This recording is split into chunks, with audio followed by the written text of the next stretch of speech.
శక్తి empowering women pillar 2. ఇందులో women గానీ participation in economic activity మనం చేయగలిగితే ఆటోమేటిక్ గా 15% గ్రోత్ జిఎస్టిపి వచ్చే అవకాశం ఉంది.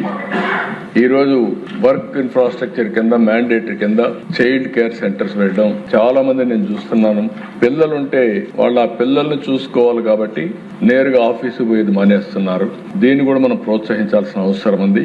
అందుకని చైల్డ్ కేర్ సెంటర్స్ మ్యాండేటరీగా పెట్టి 50 మందిగా ఉంటే అక్కడ చైల్డ్ కేర్ సెంటర్ పెడతాం. Anganwadi come child care centres కింద ఇవన్నీ ఉపయోగిస్తాం. పింక్ టాయిలెట్స్ ని ప్రోత్సహిస్తాం. షీ క్యాబ్స్ స్టేట్ వైడ్ కూడా ప్రోత్సహిస్తాం. అర్బన్ హౌసింగ్ లో మీరు ఒకసారి చూస్తే విశాఖపట్నంలో వర్కింగ్ ఉమెన్ హాస్టల్ 172 కోట్లతో అక్కడ కడుతున్నాం.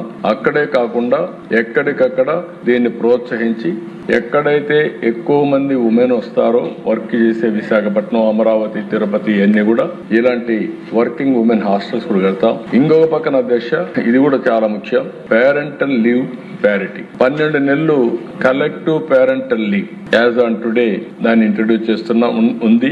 దానికి అదనంగా 2 నెలలు పెటర్నల్ లీవ్ ఫర్ మూడవ చైల్డ్ గాని లేకుంటే +2 రెండో చైల్డ్ వచ్చిన 1 మంత్ ఇవ్వడం, మూడో చైల్డ్ అయితే 2 నెలలు ఇవ్వడం. దీనివల్ల బోత్ హస్బెండ్ అండ్ వైఫ్ ఇద్దరు ఈక్వల్ రెస్పాన్సిబిలిటీ తీసుకునే పరిస్థితి ఉండాల్సిన అవసరం ఉంది. యాజ్ ఆన్ టుడే పిల్లల్ని పెంచడం, వాళ్ళని చూసుకోవడం భార్య యొక్క బాధ్యత అనే విధంగా మనం ఆలోచిస్తున్నాం. ఈక్వల్ పార్ట్నర్స్ బాధ్యత సమానంగా తీసుకోవాలి. భార్య భర్త ఇద్దరు తీసుకోగలిగితే ఇంకొంచెం బెటర్ పేరెంటింగ్ వస్తుంది. రెండోది కూడా మనం అనుకున్న లక్ష్యాన్ని నెరవేర్చే పరిస్థితికి వస్తాం. అందుకని ఇక్కడ పెట్టింది తల్లి తండ్రి సమాన బాధ్యత, ఇద్దరు కలిసి షేరింగ్ రెస్పాన్సిబిలిటీ తీసుకొని అవసరమైతే ఉద్యోగాలు చేసే వాళ్ళకు లీవ్ ఇస్తాం. మగవాళ్ళకు కూడా వాళ్ళు కూడా కలిసి చేసే పరిస్థితి వస్తుంది.